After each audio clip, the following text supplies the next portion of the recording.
of all, I'd like to thank Manthan for giving me an opportunity to meet the enlightened citizens of Nagpur. And I hope to learn quite a few things from this interaction, especially from the questions. And that effectively means that I would expect you to pay attention to me for the next 1 hour. On a Sunday evening for such a turnout, I'm grateful to the organizers as well as the people who've taken time out of their weekends to actually be a part of this session. And that inspires people like me to continue doing what we do, and also tells us that we are not talking into ether or to the wall, and there is an audience that is paying attention to what is being said and what is being done. So thanks a lot.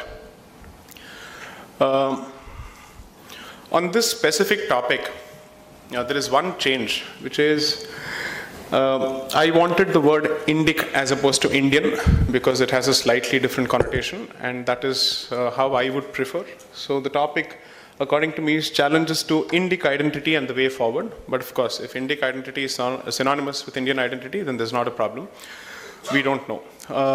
Now, on this specific topic, I have already spoken on 2 different occasions. There is one talk on this particular issue that I think came out in 2016 and 17.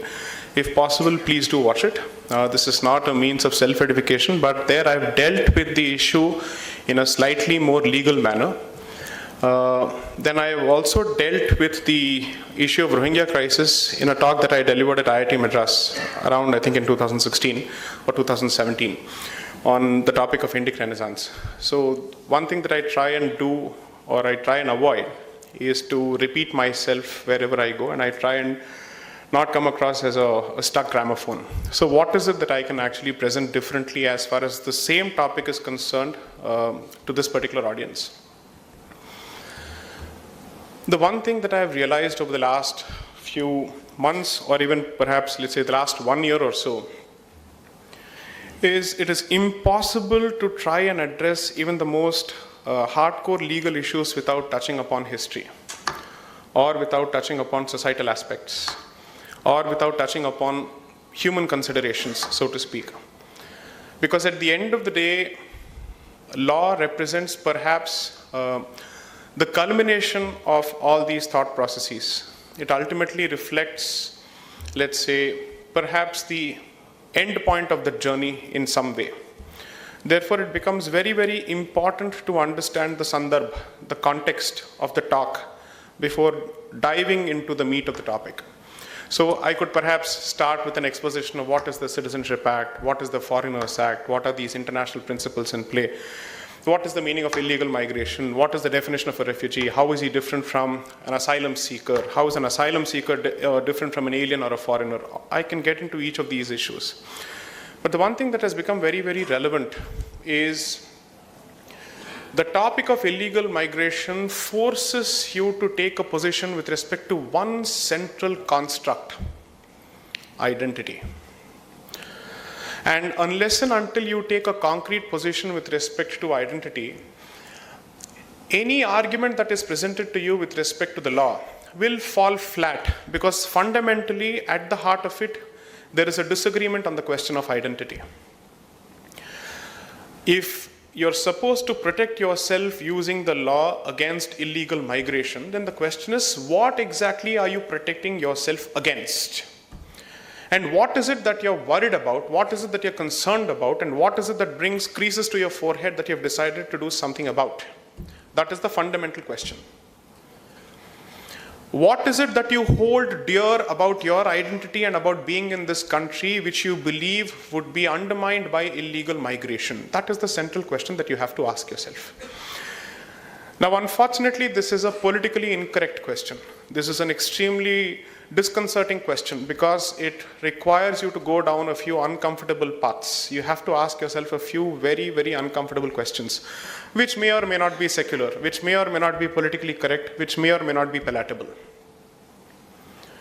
So if somebody asks you, okay, if you say that this country cannot open its doors willy-nilly to any illegal migrant, what is the identity of this country? Where does this country draw its identity from? Is it the Constitution? Or does the Constitution recognize a pre-existing identity? And therefore, the Constitution is not the beginning of modern India's history, but is merely a milestone in India's history. An important milestone at that. That is the fundamental question that I think we should all ask and try and answer. So, if somebody were to believe that India has always been a land of migrants, and therefore there is nothing wrong with a new wave of migration, then it is very, very difficult to argue with that particular person on law, because there is a problem and there is a disagreement on the backdrop of the law itself, or the context of the argument itself. If somebody says, in fact, I read an article recently where Aryans, Mughals, and Britishers were lumped in the same basket, and each of them was called an invading horde or a migrant community. Now, what does that tell you? It is not possible for me to address the issue of illegal migration without touching upon the serious problems of conditioning that education has created. Because if history has been distorted, and there is absolutely no guts or gumption to talk about history with facts, dehorse any kind of sentiments, keeping aside all your bleeding hearts, your human rights sentiments on the side, and just focusing on facts, then it is impossible to have a discussion on the lessons that you're supposed to draw from history, and on what is it that you're supposed to prevent and to protect yourself from. It is always possible for somebody to say, here comes a fearmongerer. Here comes a fellow who's full of hatred, and he's trying to justify his hatred through some kind of intellectual BS, and he is trying to find justifications for it in the Constitution, which is a secular document. You must be wary and careful of this scoundrel. That's always possible. Somebody is capable of making that particular statement. It's okay. Ever since I've decided to talk on topics such as these, I've more or less ignored any kind of trolling that I'm subjected to, or any kind of politically incorrect questions that come my way. I'm happy to answer any question as long as you have the guts to take the punches which come from me after that. So you use your free speech and I will use my free speech, and let us see who wins. So that is how I approach. I have no reason to gag you at all, because I think I've done my reading. Let's see if you've done your reading, and I'll take you on. So the point is this. This is where who belongs to this land, who does this land belong to? These are the central questions, and these questions you can esotericize and you can philosophize, but these are very mundane, practical, important questions. Okay? So it's surprising that there is a fundamental bias the moment this topic is framed on these lines. Because a certain point of view has become more or less acceptable even to well-meaning educated Indians. And any other point of view comes across as a hate-filled point of view. Pardon me for saying this, if it offends you, so be it, but it's a position that I have to necessarily make.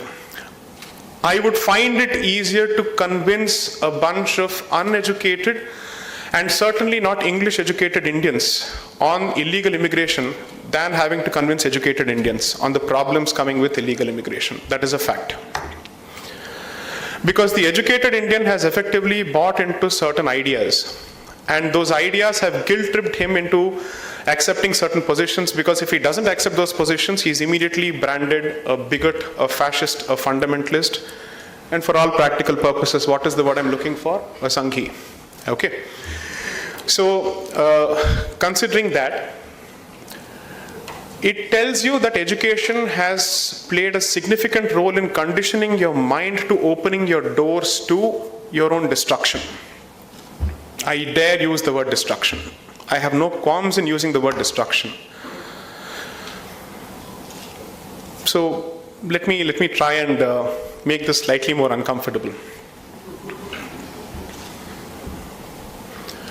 Is India a Hindu country? And if you say India is a Hindu country, when you use the word Hindu, are you using this in a religious sense, or a geographical sense, in an ethno-geographic sense, or an ethno-religious sense, or a civilizational sense? What is the sense in which the word Hindu is being used?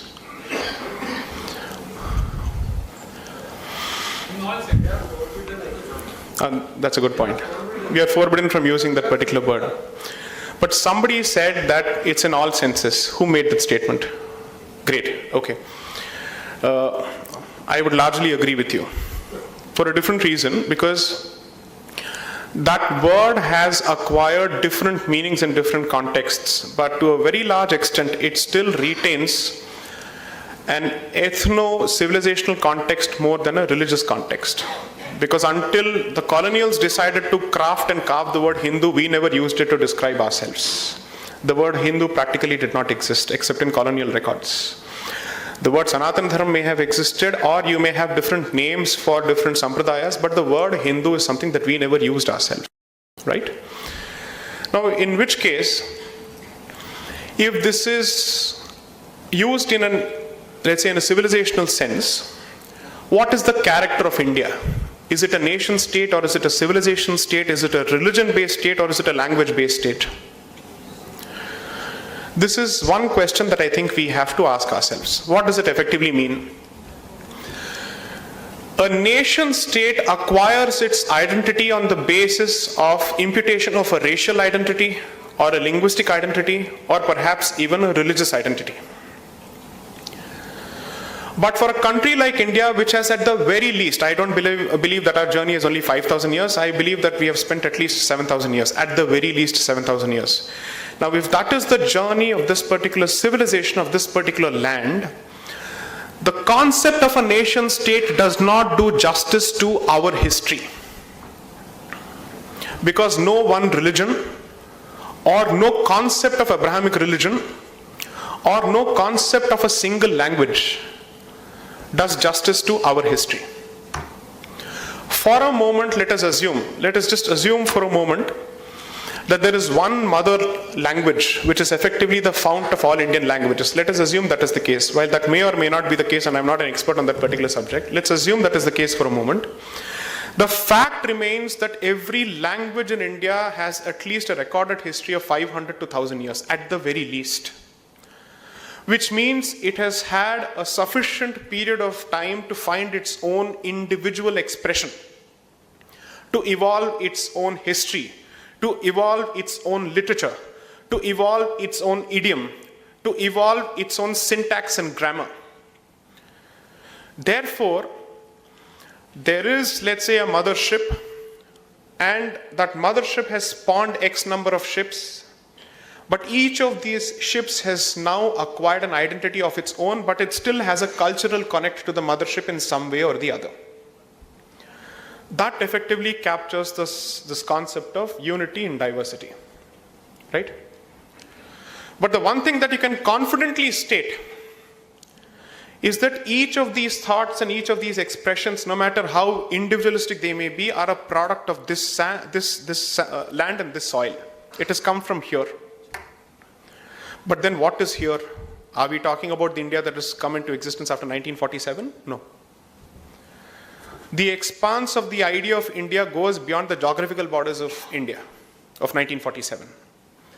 If you can still find fire temples in Baku in Azerbaijan, then there is something that we don't understand yet about the expanse of the civilization. If you're still unearthing certain idols and let's say other artifacts in the Middle East, then there is something that we have still not understood of the expanse of this particular civilization. If there was a time when the emperors of Turkey were given the title Dasharatha, then there is something that we have still not understood about the expanse of this particular civilization. The emperors of Turkey were given that particular title, then there is something that we have seriously misunderstood about the history of this particular land. Therefore, what does it mean? Now that civilizational India has shrunk to political India, after multiple ravages of time and history, what exactly are you protecting then? I believe that you're fundamentally protecting one concept, and that concept is the concept of dharma. And that concept is not a religious concept. The construct of dharma is not based on religion at all, according to us, and certainly not in the Latin sense in which religion is understood. Religion comes from religio, which effectively translates to faith.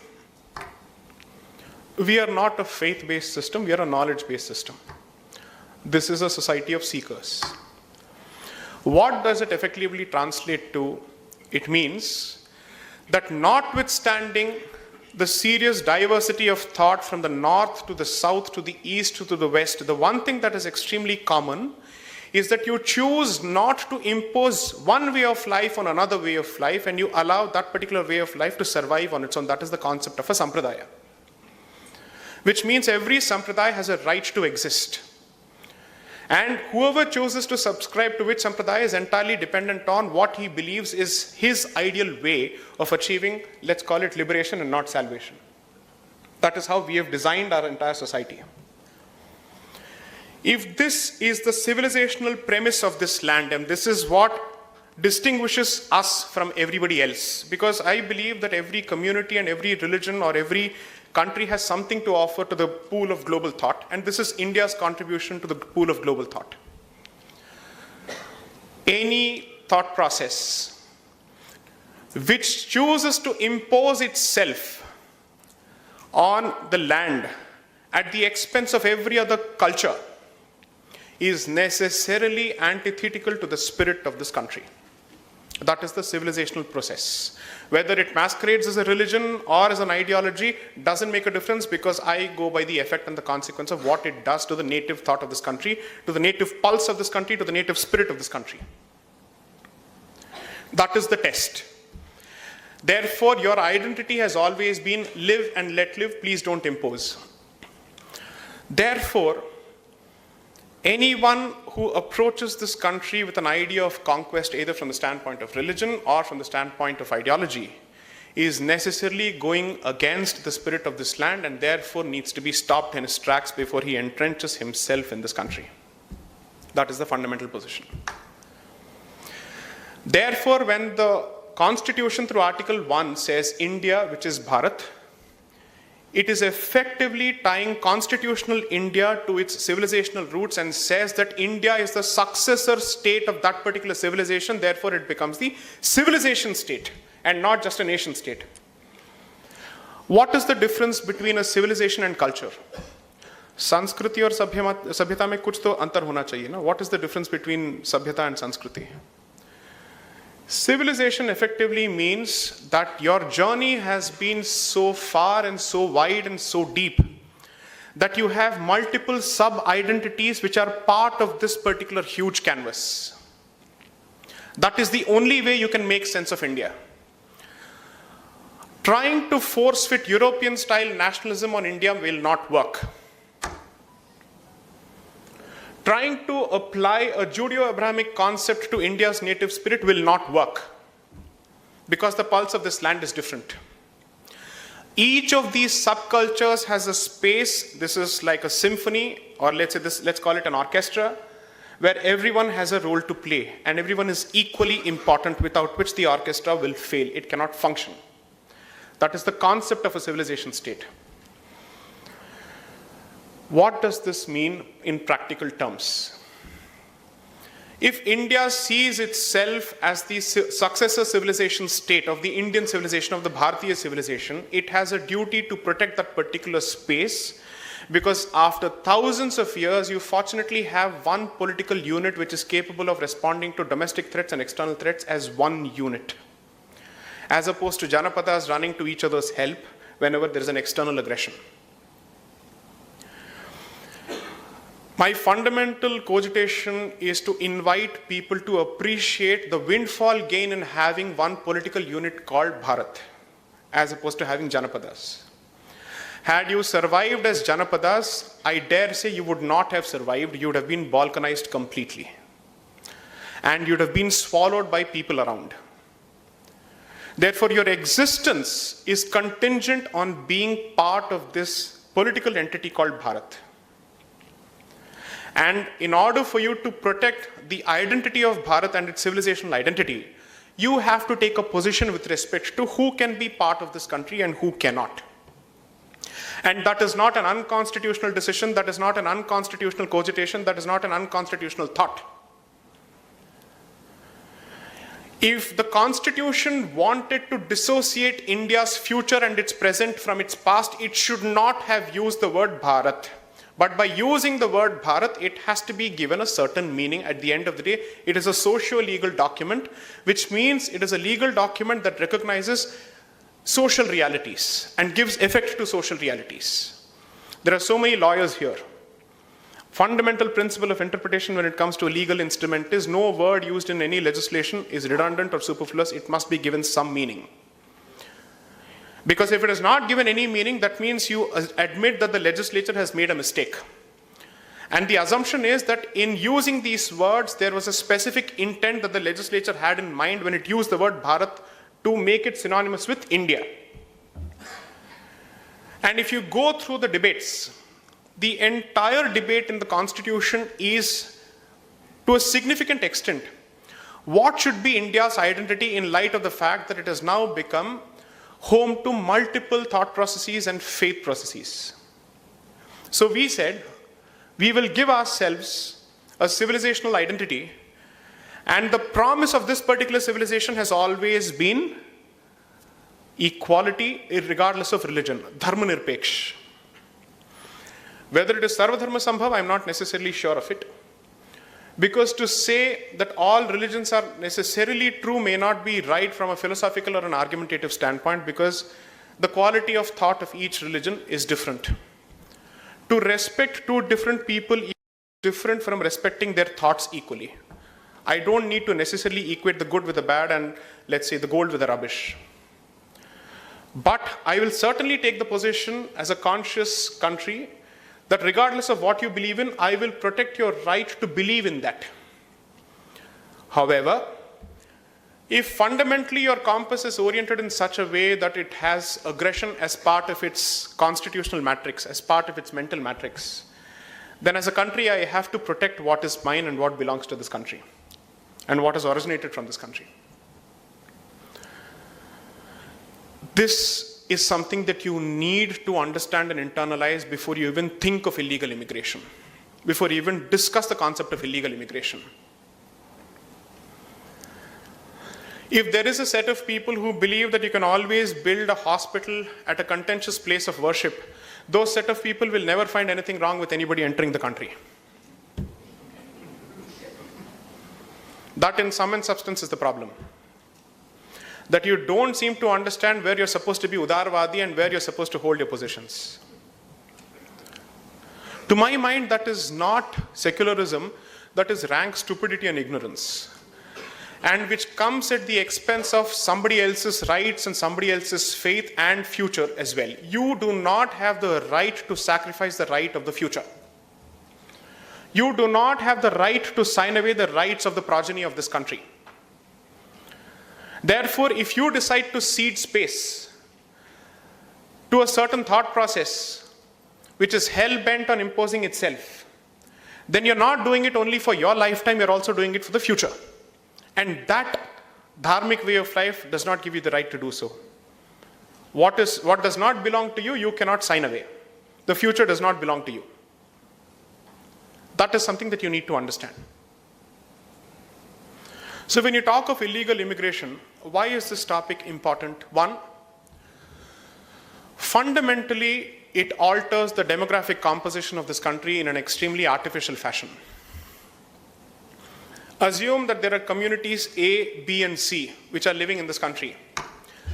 A decides to procreate and produce at a certain pace, B decides to procreate and produce at a certain pace, and C decides to procreate and produce at a certain pace.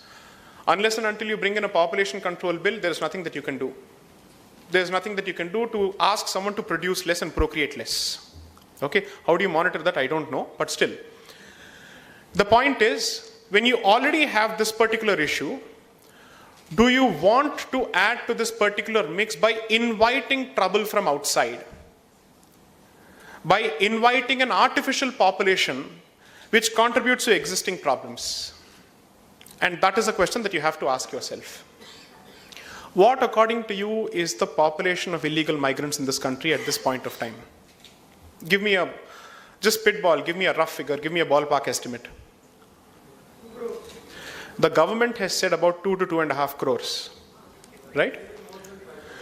Who among you believes that government figures are true figures? Okay. Do you believe that the government would have actually underplayed it or overplayed it? Underplayed it. At least by 50%? Let me push it. At least by 100%? Possible? Right. And there is a decent chance that given that we have such an efficient machinery at place when it comes to government dispensations, we are world class, there is a decent chance that a lot of figures would have gone under the radar completely. They would have been completely unreported. Correct. Have you ever heard of an immigration task force in this country? Do you think it exists? No. So who takes up the responsibility of detecting illegal migrants? The beat constable with a lathi in his hand, right?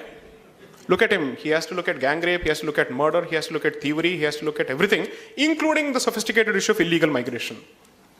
I pity anyone who is a police officer in this country, genuinely speaking. We may abuse them, but it's not a hard task. They must have done something so horribly wrong in their previous lives that it is a perpetual sadesati for them when they become a policeman in this life. Okay. Now going by that logic, if the figure of 2.5 crores is not something that is credible or reliable, would I be wrong in saying that the figure could be close to 5 crores? Okay. Can India do without 5 crore population? Wouldn't it be better off? Okay.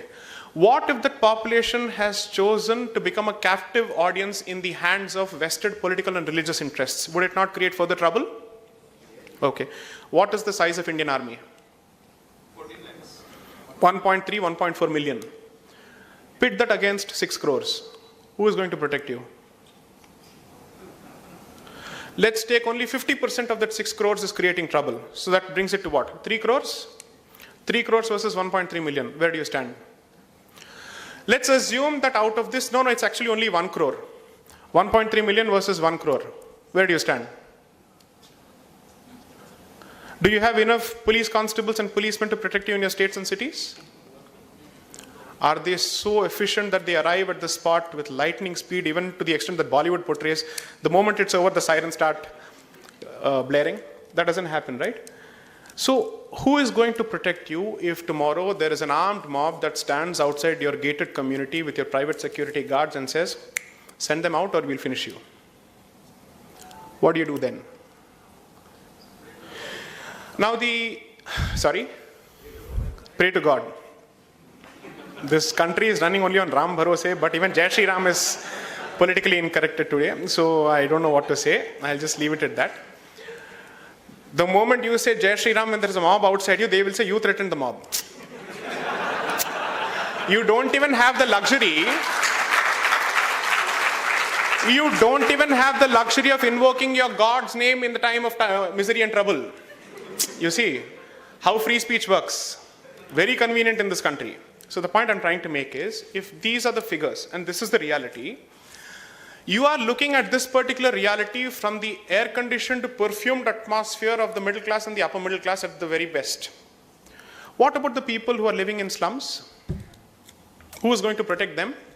Do you think the law literally exists to protect them? No, they don't.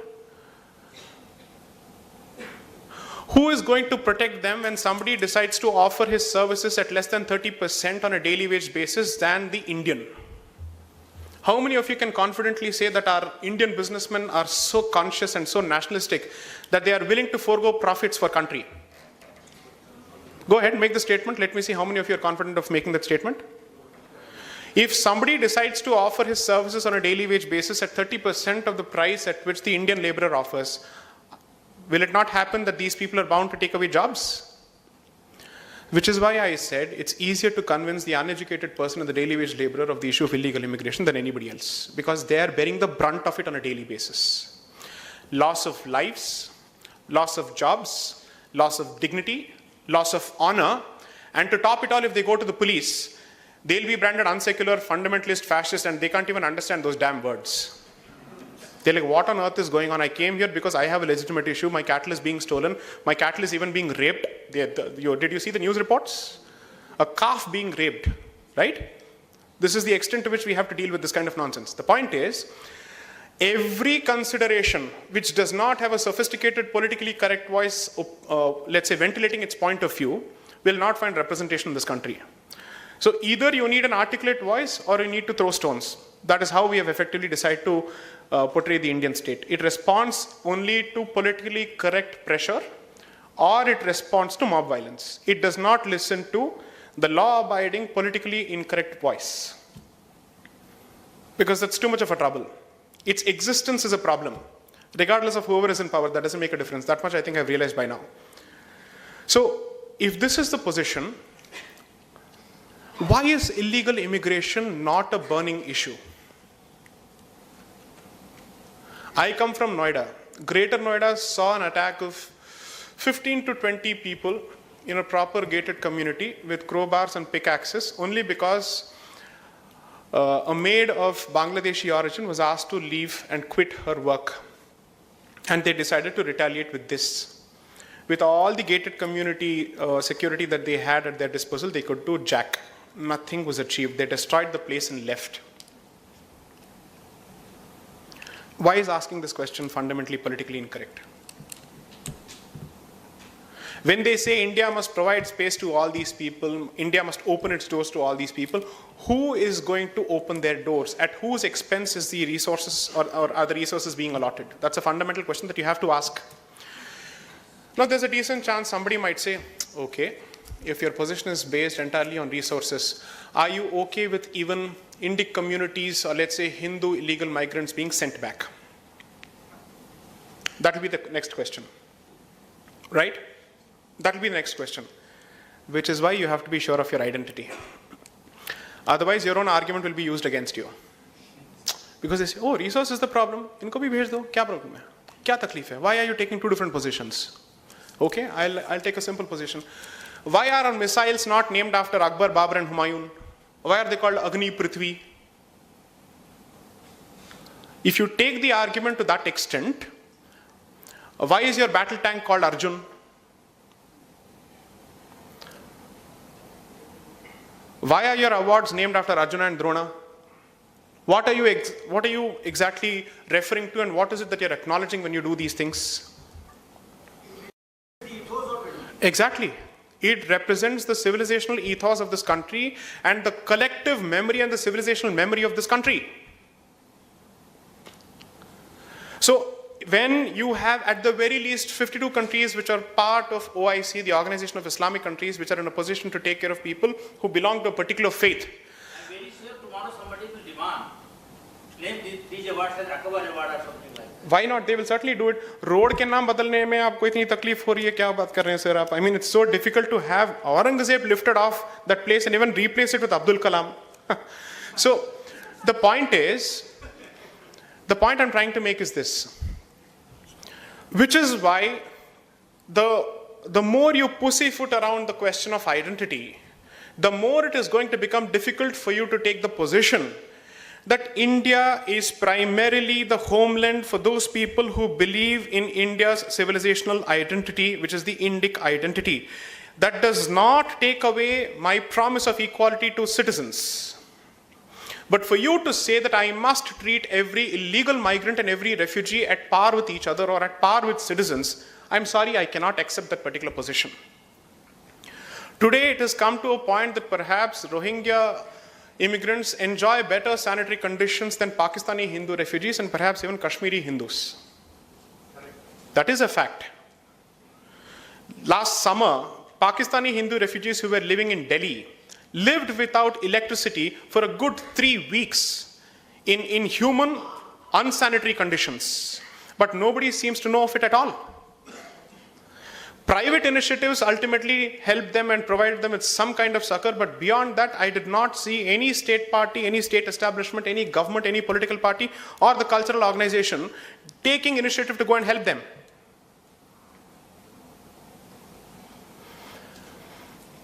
Hinduism was born in America, correct? Wrong, no? So the stupidity of that particular assertion is clear. Hinduism is native to India, wrong? Oh, no, you can't say that, please don't agree. You'll find it difficult to survive in your offices and colleges and other places. Don't say it at all. Remain silent. That's perhaps the best way to answer to that question. No? If India does not open its doors to communities which share the civilizational identity of this land, where are they supposed to find shelter? In the Islamic Republic of Saudi Arabia, I'm sorry, you can't use the word republic when it comes to Saudi Arabia. No, I forgot, right.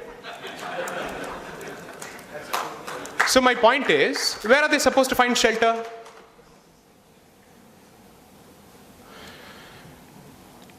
The history of this particular issue, now I'll come to the issue.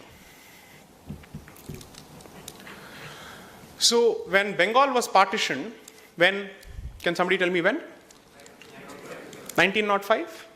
Lord Curzon, he did it, right? Right, okay. So when he decided to partition Bengal, he decided to do that to create or to sow the seeds for a Muslim-dominated province. And which is why they decided to give East Bengal to these people. Surprisingly, the Dhakeshwari temple after which Dhaka is named is in East Bengal. Anyways, the point is, that is when, in fact, if somebody were to perhaps pay a bit more attention to the seeds of the movement for partition, they did not start in Pakistan, they started elsewhere. The leading intellectuals came from Bengal for partition. The seeds for partition were actually sown in that particular state, which was opposed tooth and nail by Indian nationalists. Oh, but Indian nationalism is toxic masculinity. You can't even mention that. I'm sorry, I forgot. So the point is, Indian whatever, let's call them X, they did this. Okay.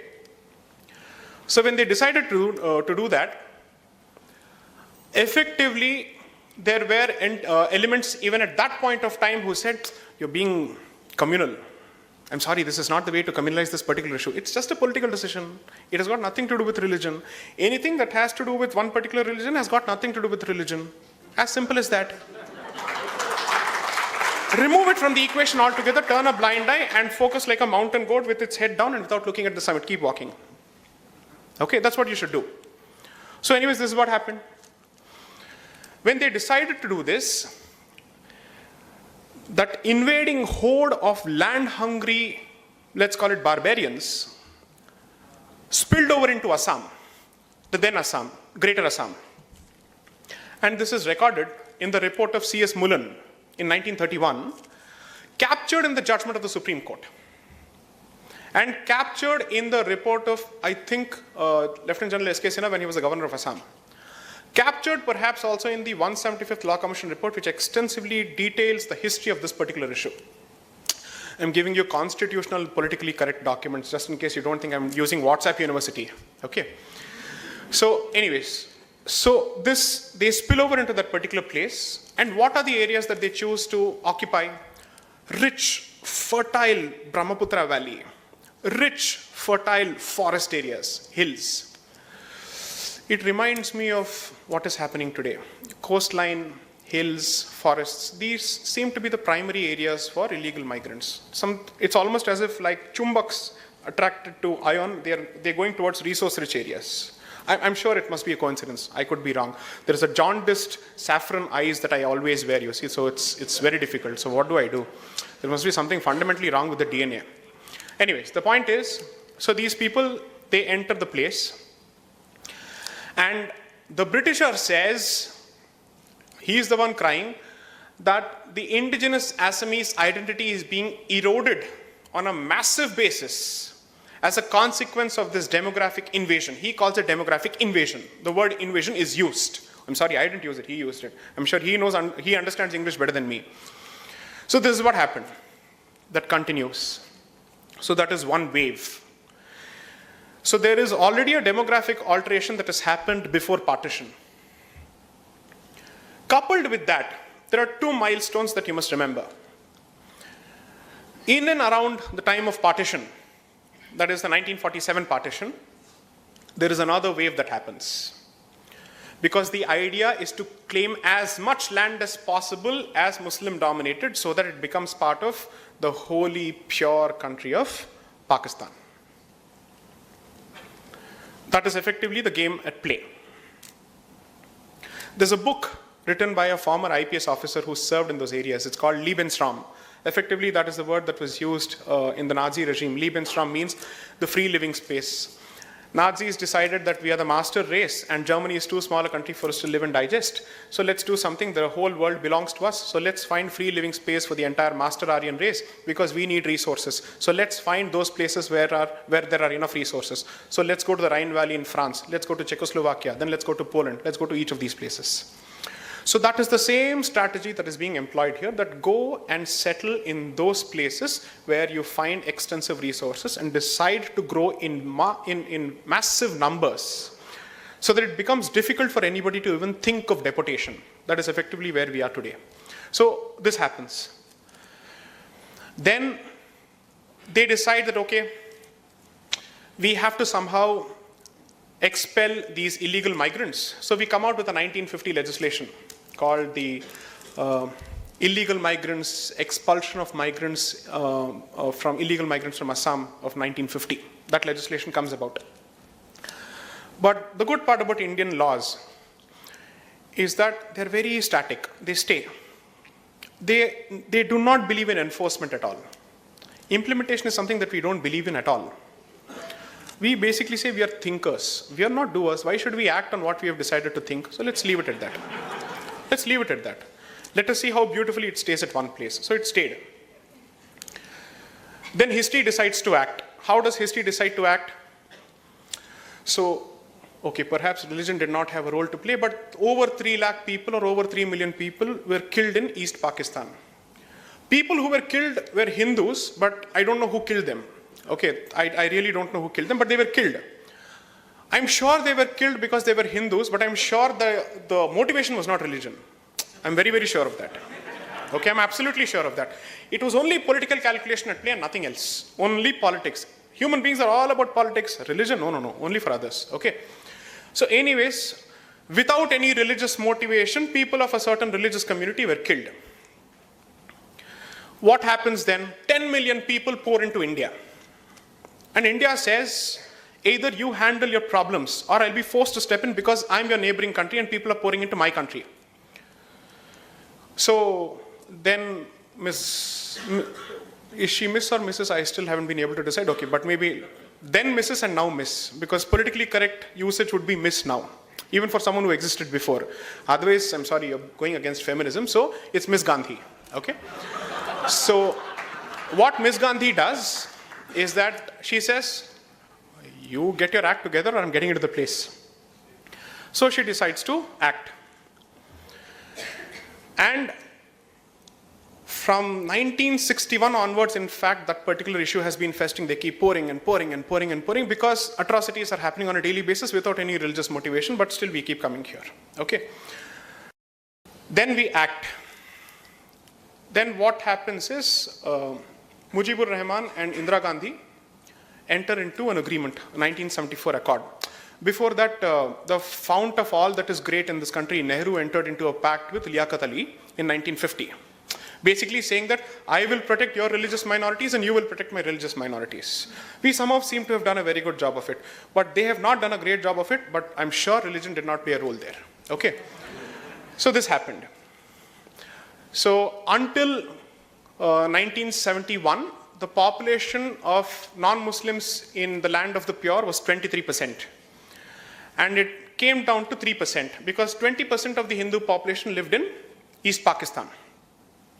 So that entered the account of today's Bangladesh, erstwhile East Pakistan.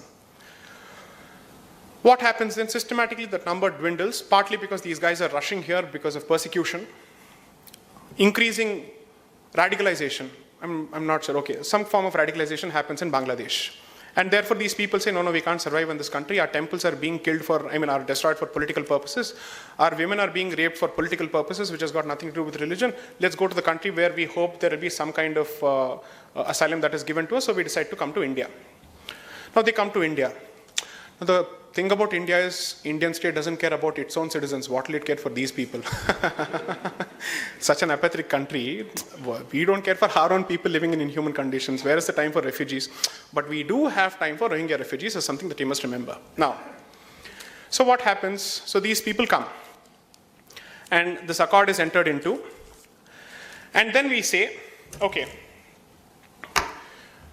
1948 is effectively the timeline that the Constitution lays down for vestation or grant of citizenship to its people, saying people who have lived here until, I think, the 19th of July 1948, these are the people who shall be considered for the purposes of citizenship. And we say there must be some blood connection. It's not just by birth. we decide to grant citizenship on the basis of blood, which is your grandfather should have lived here, somebody should have lived here, that is the basis. Okay? That deadline is changed for Assam. We say, for Assam, we will extend it to 1st of January 1966. If you were an Assamese, wouldn't you wonder, why one rule for the rest of the country and why another rule for me? Why is the deadline being extended to 1st of January 1966 to accommodate external interests, who may or may not be necessarily sympathetic to my civilizational worldview? I don't know. Then that 1st of January 1966 is again extended to 24th of March, midnight of 24th of March 1971. So there are 3 timelines. Until 1966 January, between 66 January to 71 March, and post 71 March. Why is this important? These timelines are important to decide who qualifies as a citizen or a foreigner or an illegal migrant for the purposes of deportation from India. Okay?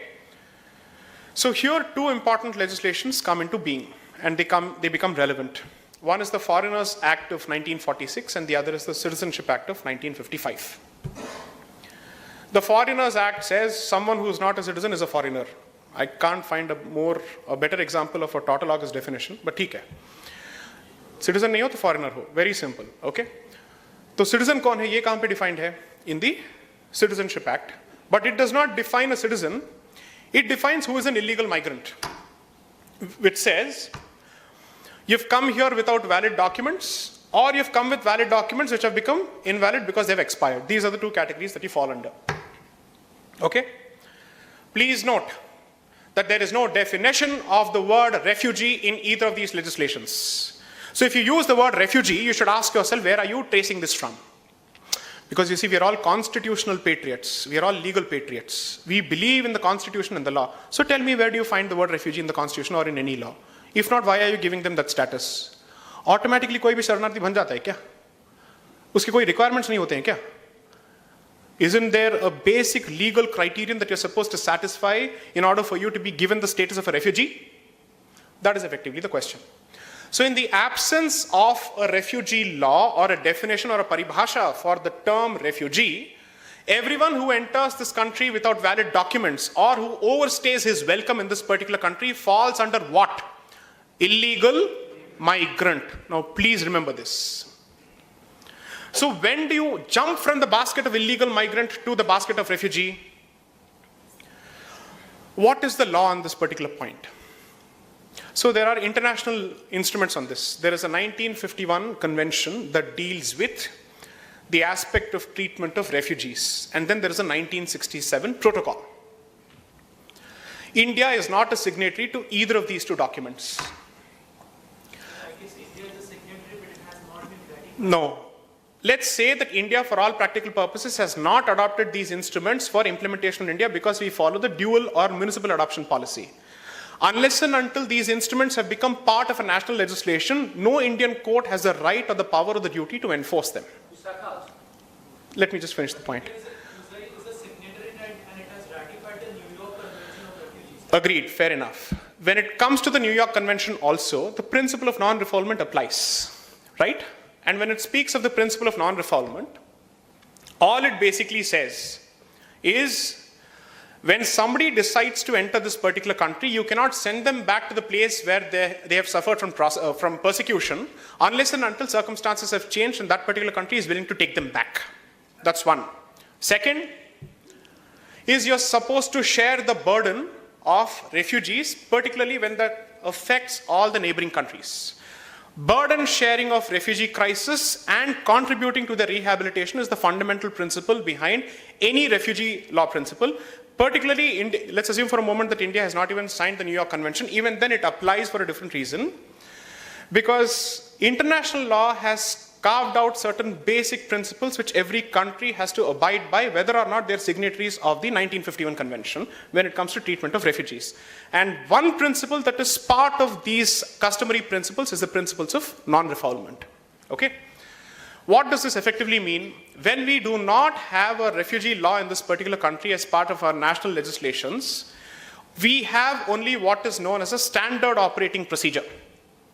And that standard operating procedure says that we will grant the status of a refugee only after our security verification is done. And we believe that the group or the community does not pose a threat to the security of this country, to the integrity of this country, for national security or domestic security.